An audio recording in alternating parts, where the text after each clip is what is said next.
അപ്പം പുതിയൊരു വീഡിയോയിലേക്ക് എല്ലാവർക്കും സ്വാഗതം. അപ്പം ഏപ്രിൽ 10 ഇന്ന് 3 മലയാള സിനിമകളും ഒരു അജിത്തിൻ്റെ സിനിമയും റിലീസായി. അതുമായിട്ട് ബന്ധപ്പെട്ട 2 വീഡിയോ ഞാൻ ഈ പടം കണ്ടതിന് ശേഷം ഇട്ടു. 2 പടം കാണാനുള്ള കപ്പാസിറ്റി എനിക്കുള്ളൂ. ഇനി 2 പടം നാളെ കാണാം എന്ന് വിചാരിക്കുന്നു. അപ്പം അത് നമ്മൾ റിവ്യൂ ചെയ്യുമ്പോൾ എത്ര പേര് കാണുമോ ഇല്ലയോ എന്നുള്ളതൊന്നും നമുക്കൊരു വിഷയമല്ല. കണ്ടു കഴിഞ്ഞതിന് ശേഷം നമ്മുടെ അഭിപ്രായം നമ്മൾ പറയാം. ഏതായാലും ആലപ്പി ജിംഖാനയും അതുപോലെ അജിത്തിൻ്റെ ചിത്രവും ഈ രണ്ടും മികച്ച പ്രതികരണം തന്നെയാണ് നേടിക്കൊണ്ടിരിക്കുന്നത്.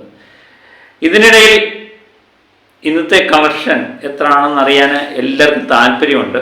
നമുക്ക് 10 മണി വരെ കിട്ടുന്ന കണക്ക് പ്രകാരം ബസൂക്ക 2,74,00,000 രൂപയാണ് കേരളത്തിൽ നിന്ന് ഈ 10 മണി വരെ നേടിയിരിക്കുന്നത്.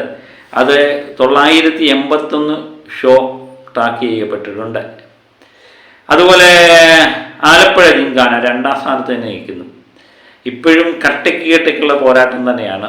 ബസൂക്കയാണോ ആലപ്പുഴ ജിംഖാനയാണോ ഒന്നാമത് കയറുന്നത് എന്നുള്ള അറിയാനുള്ള താല്പര്യത്തിന് തന്നെ ഞാൻ കാത്തിരിക്കുന്നു. അതും 2,47,00,000 രൂപയാണ് നേടിയിരിക്കുന്നത്. കുറച്ച് ലക്ഷങ്ങളുടെ വ്യത്യാസം മാത്രമേ ഉള്ളൂ.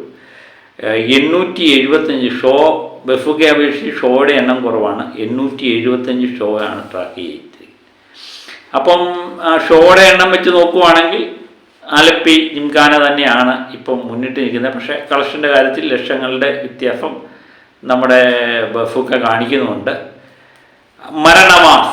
മരണമാഫ് എന്ന് പറഞ്ഞ ചിത്രം ഇന്ന് ചിത്രം ഇറങ്ങിയതിന് ശേഷം വലിയ ഹൈപ്പൊന്നും ഇല്ലായിരുന്നു ചിത്രം ഇറങ്ങുന്നതിന് മുമ്പ്.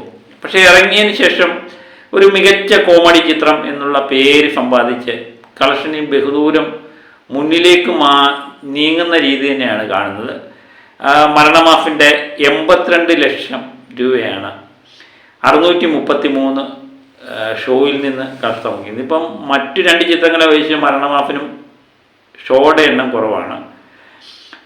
പിന്നെ ഗുഡ് ആൻഡ് ബാഡ് അഗ്ലി എന്ന് പറയുന്ന അജിത്തിൻ്റെ ചിത്രം കേരളത്തിൽ നിന്ന് 54 ലക്ഷം രൂപയാണ് സമ്പാദിച്ചിരിക്കുന്നത്. ഷോയുടെ എണ്ണം വളരെ കുറവാണ്, 288. അപ്പോൾ ഇത്രയും കളക്ഷനാണ് ഇന്ന് 10 മണി വരെ നമുക്കറിയാൻ പറ്റുന്നത്. അപ്പോൾ ഇത് എനിക്ക് തോന്നുന്നു ഏകദേശം ഒരു 3-3.5 കോടിയൊക്കെ ബസൂക്കയും അതുപോലെ ആലപ്പി ജിംഖാനയൊക്കെ ചെന്നെത്താനുള്ള സാധ്യത കാണുന്നുണ്ട്. പിന്നെ മരണമാഫ് 1 കോടിക്ക് മുകളിൽ, പിന്നെ അജിത്തിൻ്റെ ചിത്രവും 1 കോടിക്ക് മുകളിൽ എത്താനുള്ള സാധ്യതയിലേക്കാണ് വിരൽ ചൂണ്ടുന്നത്. അപ്പം കൃത്യമായിട്ടുള്ള കണക്കുകൾ ഇന്ന് രാത്രി നൈറ്റ് ഷോകളൊക്കെ ഉണ്ടോ എന്നുള്ളതൊന്നും നമുക്കറിയില്ല. ഏതായാലും തിയേറ്റർ ഒരു ഉത്സവപ്പറമ്പ് മാതിരി ആയിട്ടുണ്ട്. എല്ലാ ചിത്രങ്ങളും സാമാന്യം നല്ല തിരക്ക് തന്നെയാണ് കാണാൻ പറ്റുന്നത്. അപ്പോൾ ഇന്നത്തെ തിരക്ക് ഈ ഓരോ നടന്മാരെ ഇഷ്ടപ്പെടുന്നവരൊക്കെ തമ്മിൽ അങ്ങോട്ടും ഇങ്ങോട്ടും കാണും. പക്ഷെ നാളെയാണ് കുടുംബ പ്രേക്ഷകരും ചിത്രത്തിൻ്റെ അഭിപ്രായം സ്വരൂപിച്ചതിന് ശേഷം ആൾക്കാരൊക്കെ എത്തുന്നത്. നാളത്തെ ഫാൻസൊന്നുമില്ല, അവർ നല്ല ചിത്രം കാണുന്നവർ ഇഷ്ടപ്പെടും എന്നുള്ളതാണ്. അപ്പം നാളത്തെ അഭിപ്രായത്തിന് വേണ്ടിയാണ് നമ്മൾ കാത്തിരിക്കുന്നത്. അപ്പോൾ ഇതിനിടയിൽ മമ്മൂട്ടി ആരാധകരെ ഞെട്ടിച്ചുകൊണ്ട് അവർ വളരെയധികം ഭയത്തോടെ കണ്ടിരുന്ന ഒരു സംഭവമാണ് ഇപ്പം നടന്നിരിക്കുന്നത്. നാളത്തെ കാര്യം, നാളെ എന്ന് പറഞ്ഞാൽ നാളത്തെ പ്രീസെയിലിൻ്റെ കണക്ക് വന്നിട്ടുണ്ട്. കണക്ക് വന്നപ്പം മമ്മൂക്കയുടെ ചിത്രത്തെക്കാൾ പ്രീസെയിൽ കൂടുതൽ ആലപ്പുഴ ജിംഖാന എന്ന നെഫ്ലിൻ്റെ ചിത്രമാണ്. അപ്പം മലയാളത്തിലെ സൂപ്പർ സ്റ്റാറിനെ തകർത്ത് ഒരു യുവതാരം മുന്നിൽ കയറിയിരിക്കുന്നു എന്നുള്ള വാർത്തയാണ് വരുന്നത്. അതിൻ്റെ കണക്കും പ്രകാരം 56 ലക്ഷം രൂപയാണ് ആലപ്പുഴ ജിംഖാന 9 മണി വരെ നേടിയിരിക്കുന്നത്. നാളത്തെ കളക്ഷൻ്റെ കാര്യമാണ് ഞാൻ പറഞ്ഞത്.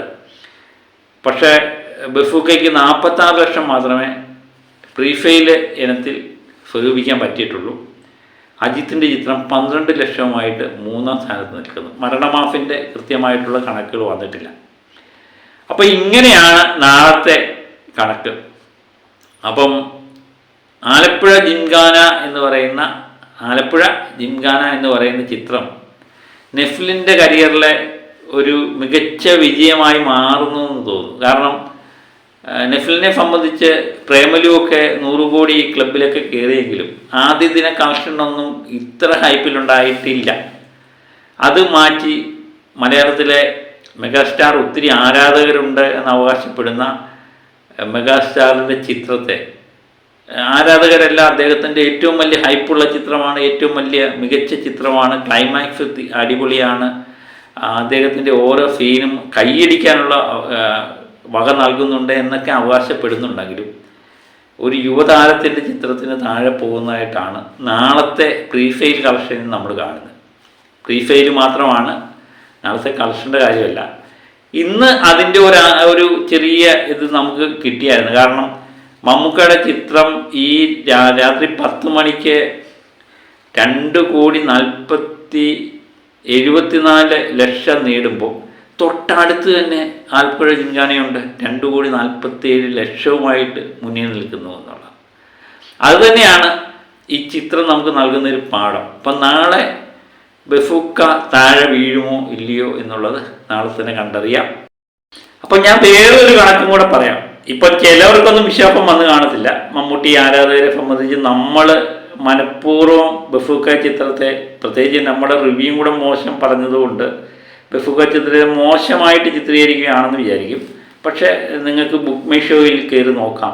ഇപ്പം നമുക്ക് കിട്ടുന്ന വിവരം അനുസരിച്ച് 3,110 ടിക്കറ്റ് മാത്രമേ മമ്മൂട്ടിയുടെ ചിത്രത്തിന് ആദ്യ ദിവസം വിൽക്കുന്നുള്ളൂ എന്നുള്ളതാണ്.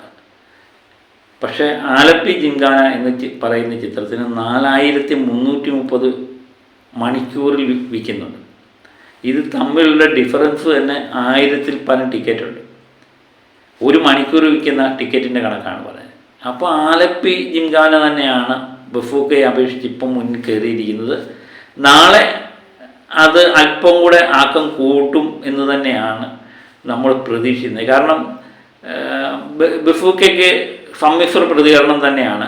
ആലപ്പി ജിങ്കാനയ്ക്ക് ഭേദപ്പെട്ട അഭിപ്രായം നേടാൻ പറ്റിയിട്ടുണ്ട്. മരണമാഫിനും അതുപോലെ തന്നെ ഭേദപ്പെട്ട അഭിപ്രായം നേടാൻ പറ്റിയിട്ടുണ്ട്. ഇതിലേത് ചിത്രം വിഷു വിന്നർ ആകും എന്ന് മാത്രമേ നമ്മൾ നോക്കി കാണുന്നുള്ളൂ. അല്ലാതെ ആരെയും ഇകഴ്ത്താനോ പുകഴ്ത്താനോ ഒന്നും നാം ശ്രമിച്ചിട്ടില്ല. ഈ നടന്മാരുടെ എല്ലാ ചിത്രങ്ങൾ നമ്മൾ കാണും, ഇഷ്ടപ്പെടും. മരണമാഫിനെ പറ്റിയും ബഫൂക്കയെ പറ്റിയും ഞാൻ അഭിപ്രായം പറഞ്ഞിട്ടുണ്ടായിരുന്നു. അത് എൻ്റെ സത്യസന്ധമായ അഭിപ്രായം തന്നെയാണ് രേഖപ്പെടുത്തിയിരിക്കുന്നത്. എനിക്ക് സിനിമയെപ്പറ്റി അങ്ങ് ആധികാരികമായിട്ട് പറയാനോ ഇതിൻ്റെ ഛായാഗ്രഹണം ഇങ്ങനെയാണെന്നും വിഷ്വൽ ഇങ്ങനെയാണെന്നും ഒന്നും പറയാനില്ല. നമ്മൾ സാധാരണ രീതിയിൽ തിയേറ്ററിൽ പോയി സിനിമ കണ്ടു കഴിഞ്ഞാൽ നമുക്ക് ഇഷ്ടപ്പെടുമോ, നമ്മളുമായിട്ട് ആ ചിത്രം നമ്മുടെ മനസ്സിലേക്ക് കയറി എന്നതിനെ ആശ്രയിച്ചായിരിക്കും നമ്മൾ റിവ്യൂ പറയുന്നത്. അല്ലാതെ ആധികാരികമായിട്ട് ഇതൊന്നും പഠിച്ചുകൊണ്ടല്ല, ലോകോത്തര സിനിമയൊന്നും കണ്ടല്ല നമ്മൾ വളർന്നത്. അതുകൊണ്ട് ഒരു സിനിമ കണ്ടു കഴിയുമ്പോൾ അത് നല്ലതാണോ ചീത്തയാണോ, നമുക്ക് ഇഷ്ടപ്പെട്ടോ ഇല്ലയോ എന്നുള്ളതാണ് ഞാൻ റിവ്യൂ പറയുന്നത്. അതും പ്രകാരം എനിക്ക് തോന്നുന്നു ബഫൂക്ക മറ്റുള്ള ചിത്രങ്ങളെ അപേക്ഷിച്ച് വളരെ താഴെയാണ് സ്ഥാനം എന്നുള്ളത്. അതിന് ദേഷ്യപ്പെട്ടിട്ടോ എന്നെ തെറി വിളിച്ചിട്ടോ ഒന്നും കാര്യമില്ല. ഇതൊരു സത്യാവസ്ഥ നമ്മൾ തുറന്നു പറഞ്ഞേ ഉള്ളൂ. അതുതന്നെയാണ് കളക്ഷനിലും കാണാൻ പറ്റുന്നത്. അപ്പം മറ്റൊരു വിഷയമായി വീണ്ടും ഞാൻ എത്താം. Okay, by.